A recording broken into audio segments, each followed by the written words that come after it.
ভারী বৃষ্টিপাত না হওয়ায় কয়েক জেলায় কমতে শুরু করেছে বন্যার পানি, তবে দুর্ভোগ কমেনি মানুষের।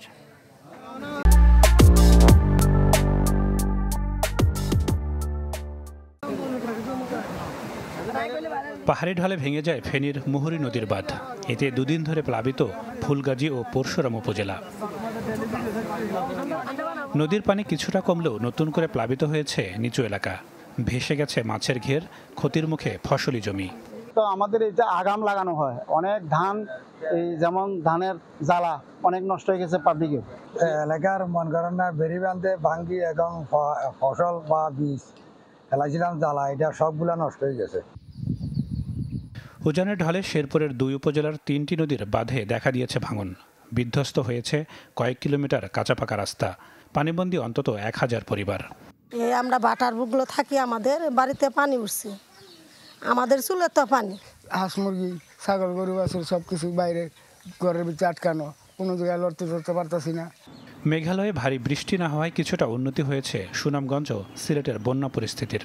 তবে মৌলভীবাজারে বিপদসীমার উপরে বইছে মনু ও কুশিয়ারা নদীর পানি। দেখা দিয়েছে ভাঙন।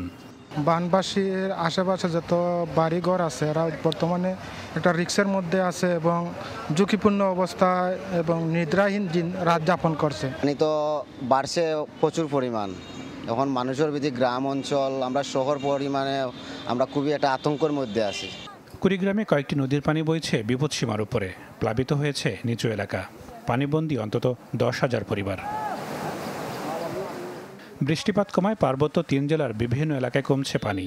যান চলাচল স্বাভাবিক হওয়ায় ফিরতে শুরু করেছেন সাজেকে আটকে পড়া পর্যটকরা।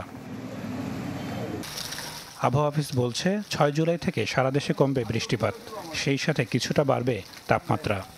এই যে বৃষ্টিপাতের তীব্রতা ৫ থেকে ৬ তারিখ পর্যন্ত থাকতে পারে। তারপর বৃষ্টিপাতের তীব্রতা দেশের রংপুর বিভাগ এবং তার আশেপাশে ছাড়া অন্যত্র বৃষ্টিপাতের তীব্রতা অনেকটাই কমে যাবে ৬ তারিখের পরে। মাঝখানে কিছুদিন বিরতি দিয়ে আবারও বৃষ্টি হতে পারে বলে জানিয়েছে আবহাওয়া অফিস। নাদিম হোসেন, চ্যানেল 24।